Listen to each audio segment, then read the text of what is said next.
भैया Immanuel Kant कोई सीधे साधे फिलोसफर नहीं थे। तुम क्या भैया उनको समझ रहे हो कोई गली में चलता हुआ लौंडा है? नहीं, उन्होंने एम्पेरिसिस और रैशनलिस्ट को पकड़ के ऐसा लपेटा अपनी मेटाफिजिक्स में कि दोनों घूम गए। एक तरफ उनको डेविड ह्यूम, जो उनके तुम समझ लो एक तरीके से सुपर हीरो थे, उनको भी प्रोटेक्ट करना था, और एक तरफ उनको रैशनैलिटी को भी प्रोटेक्ट करना था। अब वो फंस गए थे विमक्ष में, विचारों विमक्ष, कि मैं रैशनलिस्ट को सपोर्ट करूं।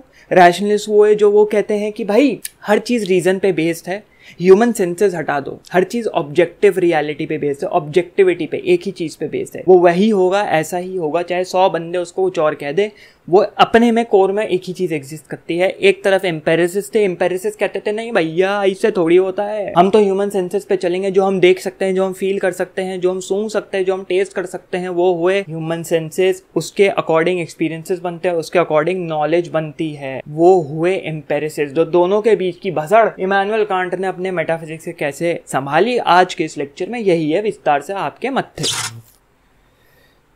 तो भाई बहुत ही उम्दा, बहुत ही आला लेक्चर चल रहे हैं, इमैनुअल कांट के ऊपर भी चल रहा है, और चैनल काफ़ी अच्छा चल रहा है, काफ़ी मज़ा आ रहा है पढ़ाने में सब लोगों को। कुछ नई नई चीज़ें, नई नई अनाउंसमेंट्स आने वाली हैं। तो आज का लेक्चर है हमारा, आगे बाद में किसी और वीडियो में। आज का लेक्चर है इमैनुअल कांट के भैया मेटाफिजिक्स। और सबसे पहली चीज़ तो जिसने नहीं देखा है इमैनुअल कांट का पहले वाले लेक्चर जाके भैया आप देखें, फिर यहाँ पे वहाँ दर्शन करें, फिर यहाँ आए दर्शन पढ़ने, पहली चीज़। दूसरी चीज़ ये है कि मेटाफिजिक्स के बारे में हम लोग यहाँ पे बात करेंगे इमैनुअल कांट की, चूँकि ये इंटरमीडिएट से थोड़ा ऊपर, इंटरमीडिएट एडवांस के बीच की फ़िलॉसफी होगी। मैं इसको आसान फिर भी करने की कोशिश करूँगा, बहुत कॉम्प्लिकेटेड है, क्योंकि मैं खुद समझता हूँ, समझने की कोशिश करता हूँ, अभी फ़िलॉसफी समझ रहा हूँ, स्टेजेस में हूँ समझने की, तो मेरे को भी दिक्कत हुई इन द सेंस अपने को इमैनुअल कांट के शूज़ में रखने में।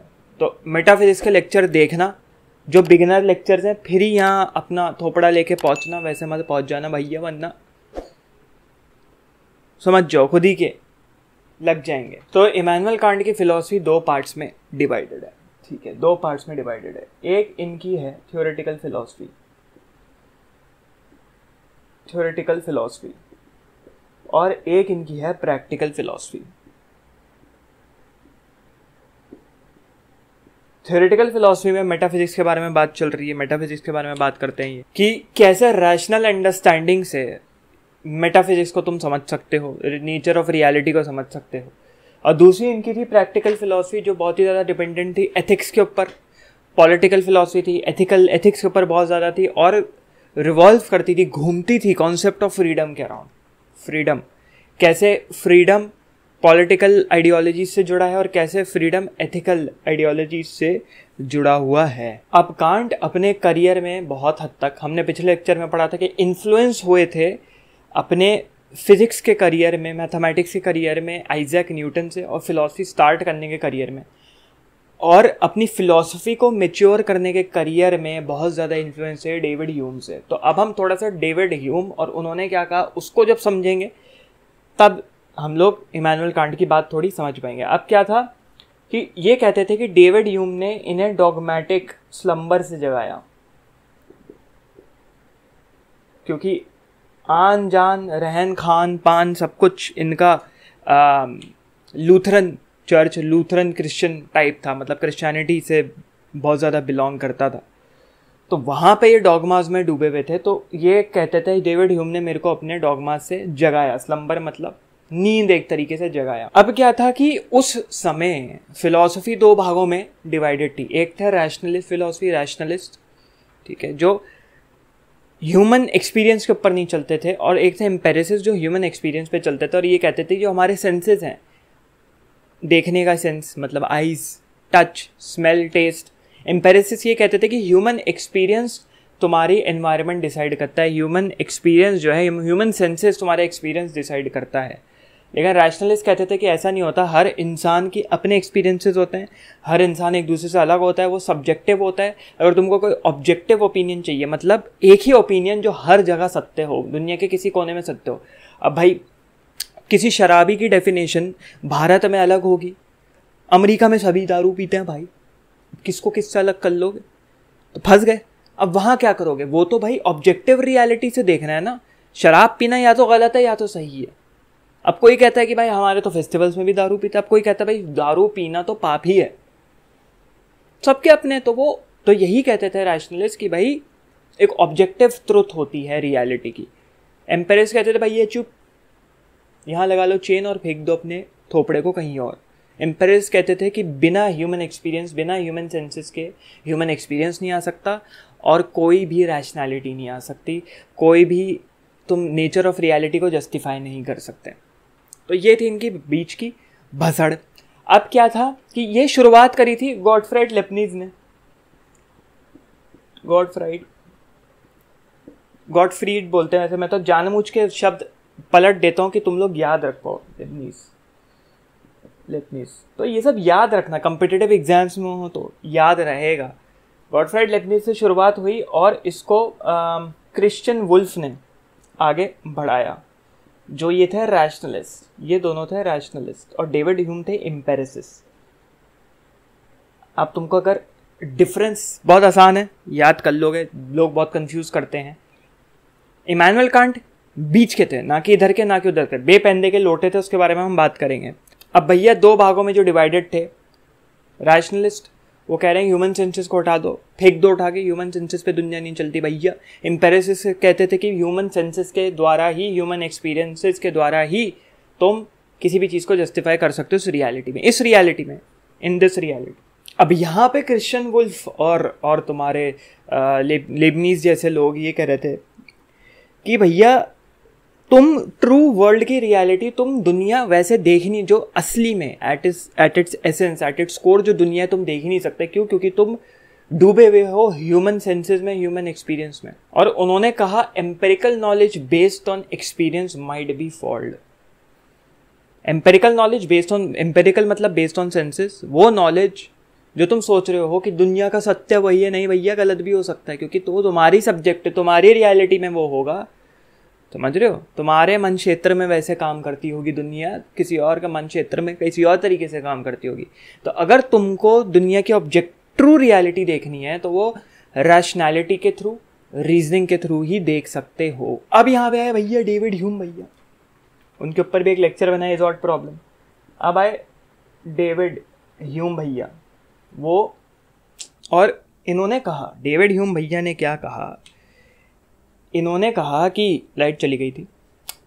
इन्होंने कहा कि भैया देखो ऐसा है, कोई भी knowledge without human senses is impossible, exist ही नहीं करती, इट इज़ इम्पॉसिबल। और चूंकि रैशनलिस्ट कॉजालिटी पे बहुत भरोसा करते थे, ये वर्ड बहुत फिलॉसफी में सुनोगे, कॉजालिटी, कि एक चीज़ दूसरी चीज़ को इन्फ्लुएंस करती है। जैसे एक बटरफ्लाई इफेक्ट का तुमने नाम सुना होगा, किसी ने फिल्म देखी है बटरफ्लाई इफेक्ट, काफ़ी उम्दा फिल्म, कि the flapping of the wings of a butterfly in one part of the world can cause a cyclone on the other part of the world. Causality, एक चीज़ से दूसरी चीज़ हुई, दूसरी चीज़ से तीसरी चीज़ हुई। तुम आज स्कूल नहीं जा पाए तो तुम्हारा दोस्त अफसोस में बैठा रहा कि मेरा दोस्त आया नहीं स्कूल, उसका पेपर ख़राब हो गया, माँ बाप ने पीटा, बाप ऑफिस में डिप्रेशन में बैठा रहा। तो तुम्हारे ना जाने से तुम्हारे दोस्त के बाप का काम इफेक्ट पड़ रहा है, कैसे? उसको बोलते हैं कॉजालिटी, वो कहलाती है कॉजालिटी। अब डेविड ह्यूम भैया ने कहा कि भैया कॉजालिटी बकवास है, फालतू है, क्योंकि रैशनलिस्ट लोग तर्क वितर्क तो करना ही था, क्योंकि कॉजालिटी बिना ह्यूमन सेंसेस के काम करती है, कैसी नॉलेज है। इसको लेके बड़ा परेशान रहते थे, चिंतित रहते थे। अब यहाँ पे आए इमैनुअल कांट का काम। इमैनुअल कांट काफ़ी चिंतित कि भैया ऐसे तो चल नहीं सकता, क्योंकि मॉडर्न साइंस जो है, या नेचुरल साइंस जो है वो पूरी कॉजालिटी बेस्ड है। नेचुरल साइंस जो है वो पूरी कॉजालिटी बेस्ड है। अब डेविड ह्यूम है भी इनके हीरो, लेकिन डेविड ह्यूम भैया ने ये भी बात कह दी। अब ये पड़ गए एक विचारो विमर्श में कि अब तो कुछ करना पड़ेगा। तो यहाँ से शुरू होती है इमैनुअल कांट की असली मेटाफिजिक्स। तो ये थी बैक स्टोरी, जो कि जानना ज़रूरी है, जिससे तुम जोड़ पाओ, चीज़ें जोड़ पाओ। बकवास लगी होगी बहुत लोगों को, लेकिन ऐसे ही फिलॉसफी समझ सकते हो। रटने के लिए आओगे और चैनल है भैया, यहाँ से हो जाए अब दफ़ा।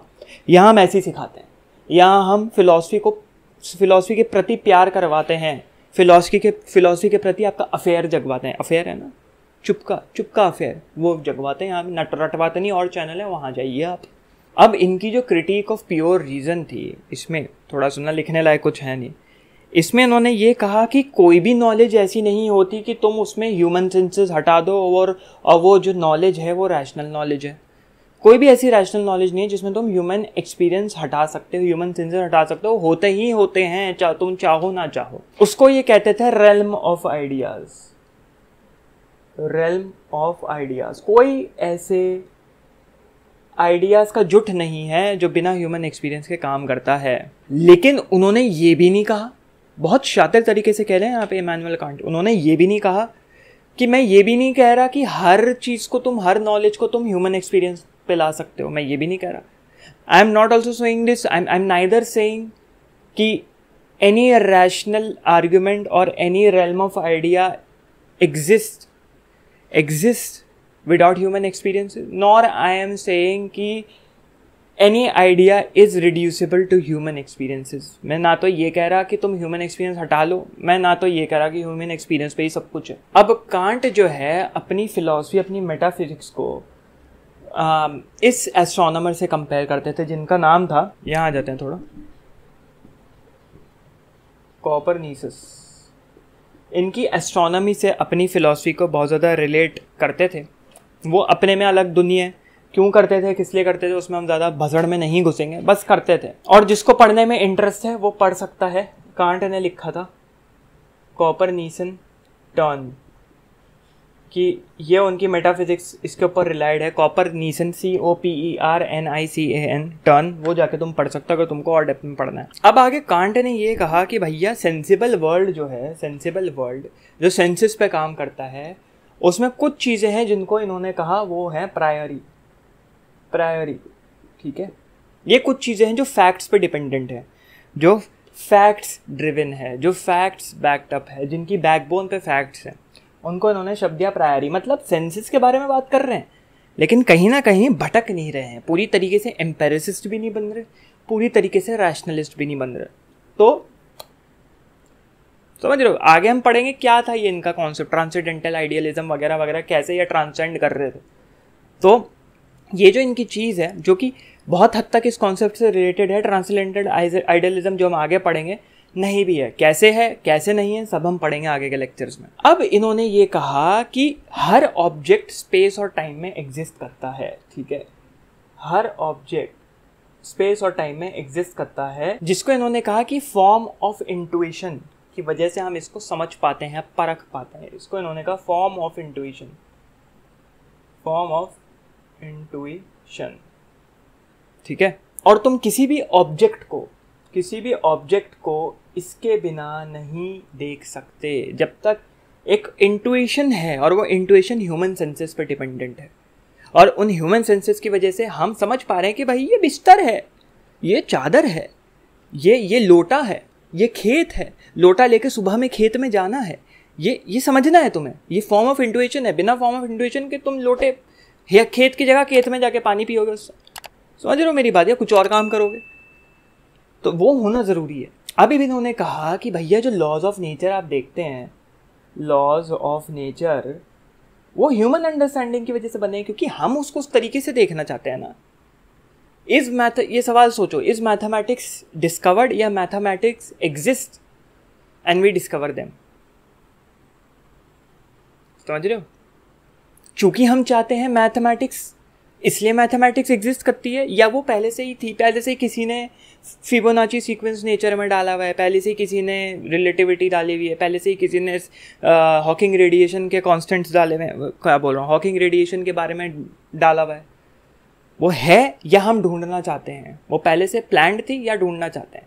तो नेचर, लॉज ऑफ नेचर जो है वो ह्यूमन अंडरस्टैंडिंग पे बेस्ड है। Human understanding is the legislator of nature. Legislator कौन होता है? जो लॉज बनाता है, लेजिस्लेशन जो लॉज बनाता है। तो हम लेजिस्लेट करते हैं अपने लॉज को। अब कांट ने थोड़ी सी थ्योरेटिकल रीजनिंग के ऊपर सवाल उठाने शुरू करे। उन्होंने कहा कि थ्योरेटिकल रीजन तुम्हारा, यहाँ आ जाते हैं, और थ्योरेटिकल रीजन दो भागों में डिवाइडेड है। एक है फिनोमेना, एक है नॉमिना, NOUMENA, नॉमिना। दो चीजें, फिनोमेना मतलब objects as you perceive them, according to human senses उसको कहते हैं फिनोमेना। और नॉमिना, अब